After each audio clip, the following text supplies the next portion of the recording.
Hello and welcome. I am Ladi Akiriduluale. Tonight, Acting President Yemi Osinbajo challenges Nigerian military to reinvent itself for relevance in modern technological warfare.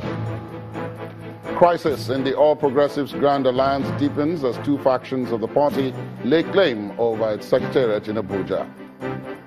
Northern youth groups and Igbo leaders meet in Kano, set up joint committee to resolve October 1st ultimatum for Igbos to leave northern Nigeria.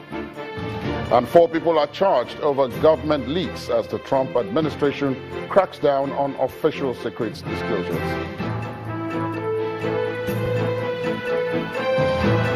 And in business news tonight, Nigerian Agricultural Insurance Corporation and the Bank of Agriculture sign agreements to boost farming in the country. And in sports news, PSG unveils Brazilian forward Neymar after signing a world record 222 million euros to become the most expensive footballer in the world. And from Abuja, supporters of Islamic leader Sheikh Ibrahim El-Zakzaky protest in Abuja demand action by the National Human Rights Commission over the continued detention of their leader.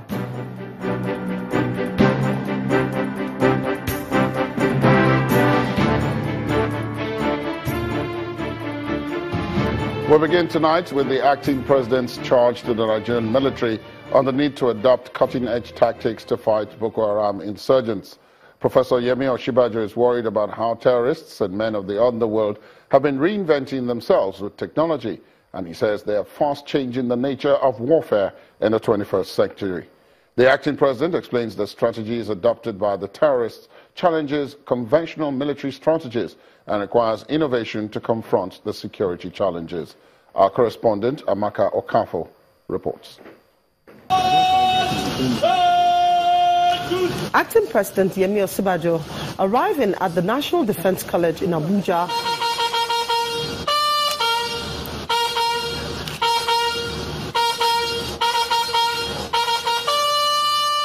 first, he inspects the Guard of Honor in line with military traditions.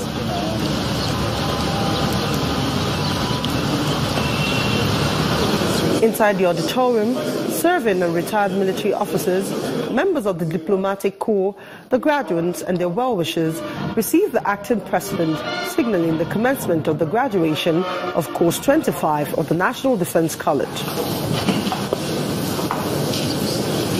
The graduates, totaling 133 in number, comprised of 64 from the Nigerian Army, 27 from the Nigerian Navy, 17 from the Nigerian Air Force, and 3 from the Nigerian Police Force. Also included are 10 international participants drawn from Brazil, Cameroon, Cote d'Ivoire, Democratic Republic of Congo, India, Togo, Mali, Tanzania, and Zimbabwe. They are all inducted as fellows of the National Defense College.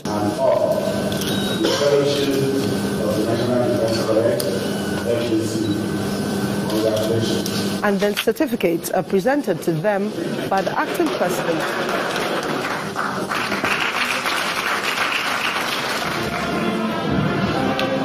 In his graduation speech, the acting president asserts that the security landscape is constantly changing and reinventing itself. He warned that the military has to be innovative to match the realities of current security challenges. If militant and terrorist groups and internet hackers are constantly reinventing themselves, taking advantage of emerging technologies, and reinventing the very nature of battle in the 21st century, legitimate national armed forces have no excuse whatsoever to not be at the cutting edge of all forms of technological warfare, never hesitating to step away from the legacy of definitions crafted in times and circumstances long dead and irrelevant. These graduates will be expected to apply their learning to ensure both peace and stability in their various countries. Amaka Okafo, Channels Television News. Meanwhile, Nigeria's senior military chiefs have resumed in the northeast based on the orders of the acting president, Professor Yemi Osinbajo, that the command and control center of the operations should be taken to the region in the fight against terrorists. The military has seen many successes in the past months, but has also been confronted by many challenges recently, especially some intelligence and communication issues.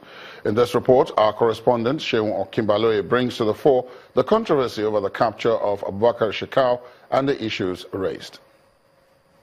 Boko Haram in Nigeria.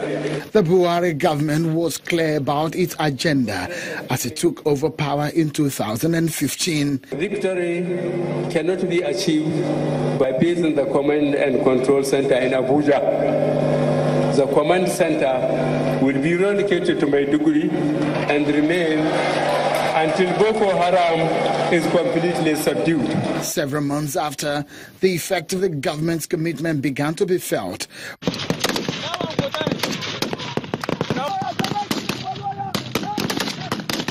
With reduced attacks in the most affected areas of the northeastern region, several towns liberated,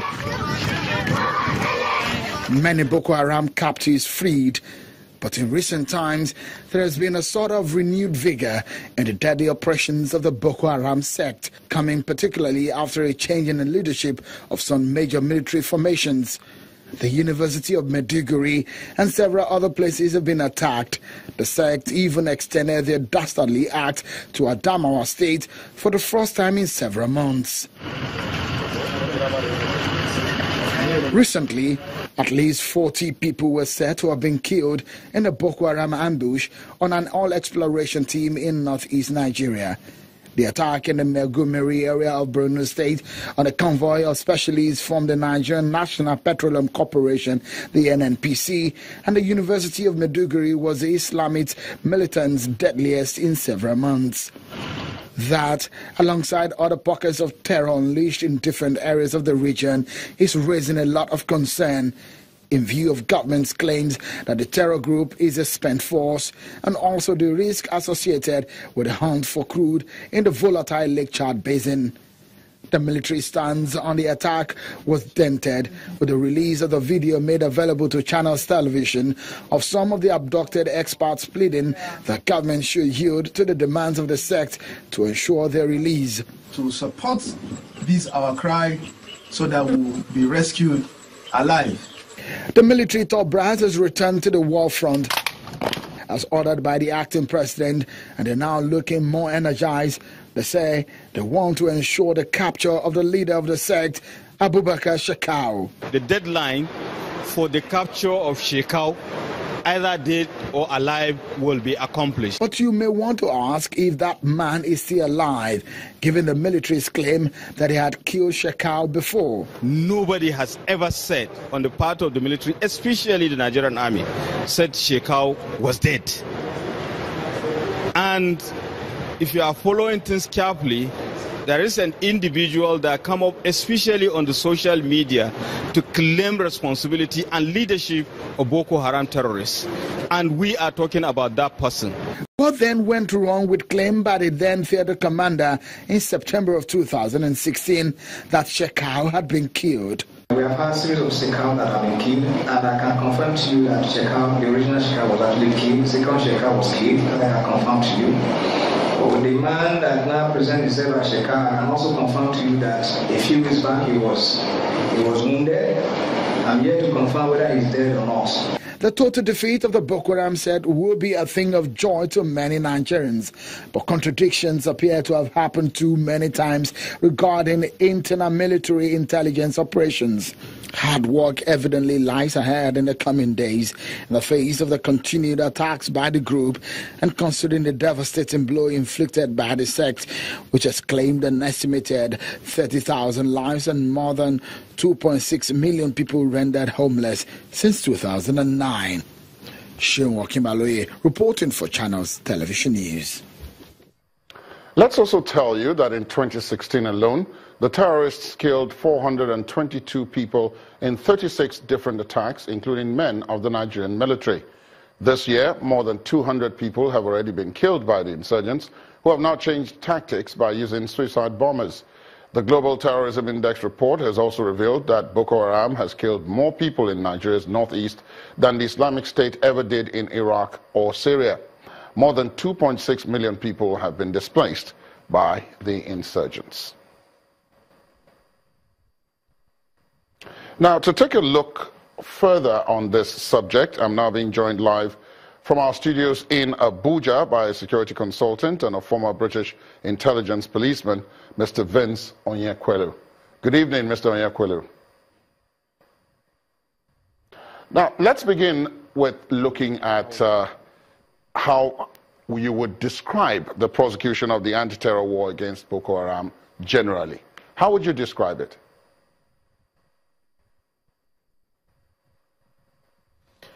Personally, if I have to describe it, let me make it very simple.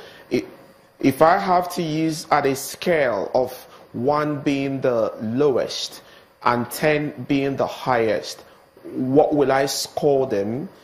I think I'll be nice enough to give them a 4.5. Obviously, the 4.5 is based on the improved hard work of our gallant soldiers. Obviously, major cities like Abuja, Kano has stopped experiencing issue of terrorist attacks. However, I can't score them more than 4.5. If I want to be very, very nice, I can give them a 5. Why do I give them a 5? Because we have major issues with the death of Nigerians. Innocent souls have been murdered. In the month of July alone, we had about almost 150 innocent Nigerians murdered. And why I can't give them more than a 4.5 or a 5, if I want to be very nice, is based on the fact that the first primary assignment or objective of the Nigerian army is to secure our territorial borders, to secure us from external aggression. There is a school of thought that believes that most of these terrorists come into Nigeria, carry out the operations, and leave Nigeria. So if the army cannot secure our borders, their primary assignment, and these things are happening, I can't score them more than a 4.5 because they can do more.